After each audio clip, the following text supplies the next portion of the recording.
smell? You think you know me?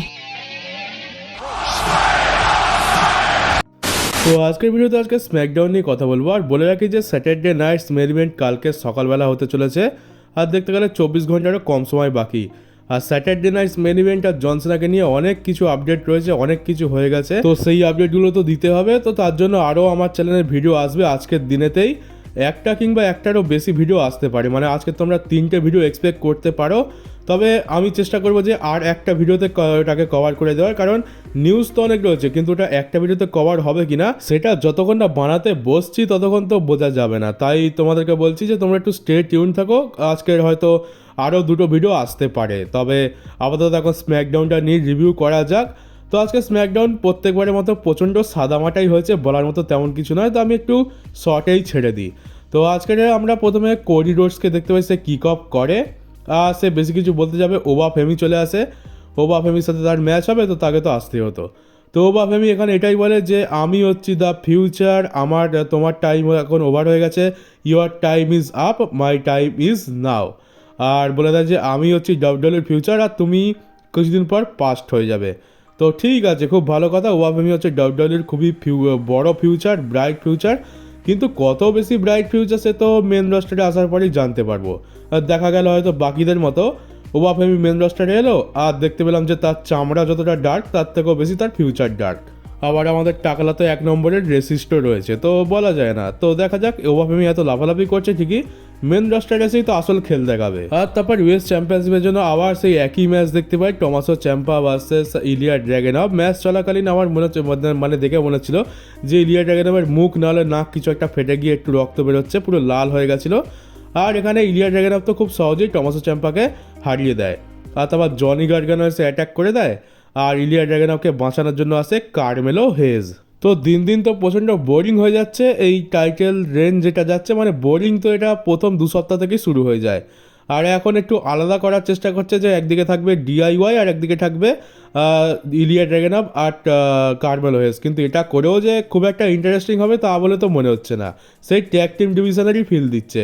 US চ্যাম্পিয়নশিপের value স্যামিজেন যেটা বাড়িয়েছিল সেটাও এখন অনেকটাই নেমে গেছে। আর আমরা অ্যালেক্সা ব্লিস ভার্সেস ল্যাশ লেজেন্ডের মধ্যে ম্যাচ দেখতে পাই, আর ল্যাশ লেজেন্ড একদম ক্লিনভাবে অ্যালেক্সা ব্লিসকে হারিয়ে দিয়েছে। তো এর থেকে বোঝা যাচ্ছে যে ডাব্লিউডাব্লিউর বড় প্ল্যান তো রয়েছে ল্যাশ লেজেন্ডকে, তাকে একজন ওমেন্স ডিভিশনের মনস্টার হিসাবে বুক করতে চলেছে। আর আমরা ব্যাক স্টেজেতে আজকে জীবন এভান্সকেও দেখতে পাই, সেখানে ব্যাক স্টেজেতে মিজ এসে জীবন এভান্সকে খোঁচা মেরে দেয়, যার ফলে এদের মধ্যে ম্যাচও সেট হয়ে যায়। আর আজকে এদের মধ্যে একটা ভালো ম্যাচ দেখতে পাই। জীবন এভান্সের ম্যাচগুলো তো ভালোই হয়, খুবই অ্যাথলেটিক সুপারস্টার।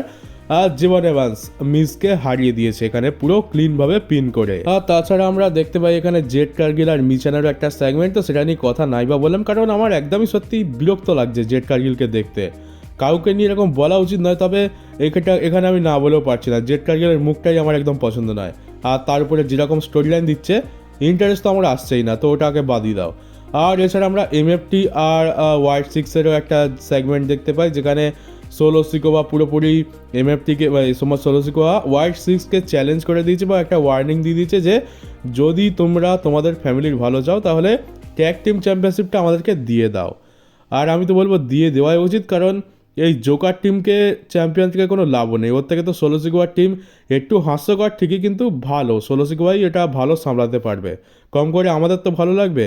এই জোকার টিম যেটা ব্রে হোয়াইটের নামে চলছে সেটাকে আর দেখতে ইচ্ছা করছে না। মানে বো ড্যালাস, তারপরে জো গ্রেসি, ডেক্সটার লুমিস, এরা কোনো রেসলার হলো একটা, শুধুমাত্র ভূতের মতো মেকআপ করে আর ব্রে হোয়াইটের নাম মাথায় লিখে নিলেই ভালো টিম হওয়া যায় না। এরা যখন প্রথমে এসেছিলো তখন না ঠিক ছিল, তখন তাও মানছিলাম যে হ্যাঁ ঠিক আছে ব্রে হোয়াইটের হোয়াইট সিক্স, কিন্তু এখন তাদেরকে দেখে নার্সারির বাচ্চারাও ভয় পাবে না। আর এছাড়া আমাদেরকে অফিসিয়ালি জানিয়ে দেওয়া হয়েছে যে আমাদের ওপর অত্যাচার আরও বেশি বাড়বে, কারণ স্ম্যাকডাউন এখন অফিসিয়ালি 3 ঘন্টার হতে চলেছে। এটা আর স্ম্যাকডাউনে আজকের অফিসিয়ালভাবে অ্যানাউন্স করে দেয় কমেন্টেটাররা। আর তাছাড়া আজকের মেন ইভেন্টে দেখতে পাই terror twins versus Zelina Vega আর অ্যালিস্টার ব্ল্যাক, যেটা আমরা এক্সপেক্টও করেছিলাম, কালকে রাতেই বলছিলাম। আর এখানে ম্যাচটা তো ডেফিনেটলি ভালো হয়, আমার অতটা আশা ছিল না যে ম্যাচটা এত ভালো হবে। জেলিনা ভেগা আর অ্যালিস্টার ব্ল্যাক ভালো পারফর্ম করেছে, একবারের জন্য তো মনে হচ্ছিল যে এরা জিতেই যাবে, কিন্তু শেষ পর্যন্ত লাস্টে দুজন মিলে রেজার্স এজ লাগায়, তারপর অ্যালিস্টার ব্ল্যাক তো রিং থেকে বাইরে চলে যায়।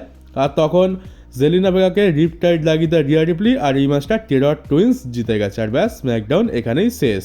তো আজকে স্ম্যাকডাউনটা যদি তোমরা মিসও করে যাও তেমন কিছু যায় আসবে না, বা কোনো স্টোরি লাইনে ক্ষতিও হবে না, কারণ স্ম্যাকডাউন আর রয়ের হাল তো এরকমই যাচ্ছে। দেখলে দেখো, না দেখলেও না দেখো। আর লোকে তো এটা টাইম পাসের জন্য দেখবে না, আর ভোরবেলা কে টাইম পাস করবে? আমাদের এখানে পাবলিক ঘুমানোর জন্য টাইম পাচ্ছে না, ঘুম থেকে উঠে এইসব দেখে টাইম পাস করবে কেউ? হ্যাঁ, তো যাকে যাই পারে হোক, স্ম্যাকডাউন আর রয়ের হাল তো বলে লাভ নেই, রিভিউ করতে হয়, তাই করছি জাস্ট। কোনো ইচ্ছা নেই রিভিউ করার, কারণ শো ভালো না হলে রিভিউ করতেও তেমন মজা আসে না। আর তো চলো, ভিডিওটা এখানেই শেষ করছি, আর আমার এই পরের ভিডিওগুলোর জন্য ওয়েট করে থাকো, অনেক কিছু ইন্টারেস্টিং রয়েছে, অনেক কিছু তোমরা জানতে পারবে। তো চলো, দেখা হচ্ছে পরের ভিডিওতে। যারা নতুন তারা চ্যানেলটাকে অবশ্যই সাবস্ক্রাইব করে নোটিফিকেশন বেল অন করে বন্ধুদের মধ্যে ভিডিওটাকে অবশ্যই শেয়ার করে দিও। তো চলো, দেখা হচ্ছে পরের নিউজ ভিডিওতে।